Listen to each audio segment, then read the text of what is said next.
ओम नमस्ते।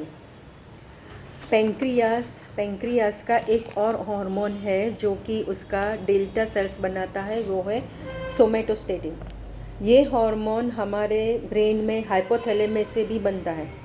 उसका कार्य क्या है कि जो पिट्यूटरी ग्लैंड ग्रोथ हार्मोन बनाता है उसको रोकता है। तो इसका कार्य है इनहिबिटरी कार्य है।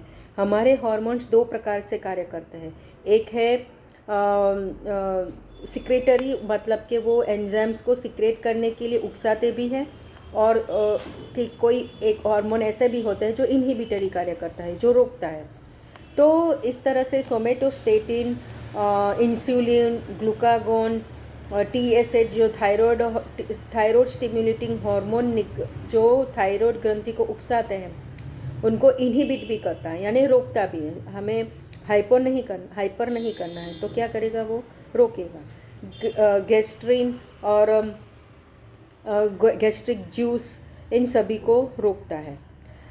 जब भी रक्त में शुगर या अमाइनो एसिड्स या फैट्स बढ़ जाता है, तब सोमेटोस्टेटिन हार्मोन निकलता है, और यह हमारे पेट, डिओडिनम और गॉल ब्लेडर की जो मोटिलिटी है उनको रोक लेता है।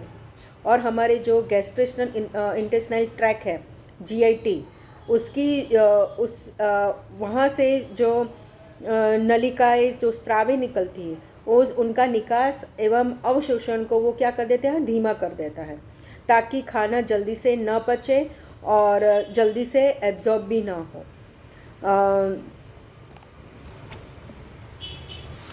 इससे इस हार्मोन का एक क्या कार्य है कि जो ट्यूमर जो हार्मोन बनाते हैं उन्हें भी सोमेटोस्टेटिन रोकता है, बराबर। इसके अलावा शरीर में कहीं भी अनचाहा ग्रोथ हो, जैसे ट्यूमर हो, फाइब्रॉइड्स हो, सिस्ट हो, तो इन सभी को भी सोमेटोस्टेटिन रोकता है, ताकि वो ग्रोथ आगे ना बढ़े। न्यूरोथेरेपी में हम ये लोग बताते हैं कि इसका ज़्यादा उपयोग करते हैं कैंसर में। कैंसर की गांठें बनती है, तो उसको रोकने के लिए सोमेटोस्टेटिन हार्मोन्स को उकसा कर जो ग्रोथ है उसको रोक लेते हैं, ताकि ट्यूमर आगे ना बढ़े। और जो भी हार्मोन हाइपर हो रहे हैं, जैसे हाइपरथायरॉयडिज्म है, तो इन सभी को भी रोकता है, ताकि ज़्यादा हार्मोन्स न सिक्रेट हो।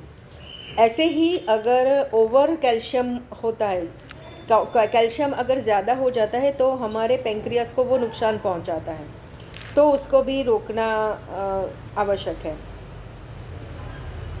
तो इस तरह से हमने जाना कि पेंक्रियास के जो भी सिक्रेशंस हैं, जो भी एंजाइम सिक्रेट हो रहे हैं, जैसे पाचन में कार्बोहाइड्रेट के लिए, प्रोटीन के लिए, फैट के लिए जो पाचन होते हैं, और पाचन के द्वारा जो रक्त में एब्जॉर्ब्स होते हैं, और ब्लड में जाके जो ग्लूकोज है, अमाइनो एसिड्स है, फैटी एसिड्स है, उन सभी को सेल तक पहुंचाने का कार्य भी इंसुलिन का, उस पेंक्रियास से जो हार्मोन्स बनते हैं, वो हार्मोन्स भी हमारे लिए बहुत ही उपयोगी है। इस तरह से डाइजेशन के लिए एंजाइम्स एंड हार्मोन्स पेंक्रियास के दोनों हमारे लिए बहुत ही उपयोगी हैं।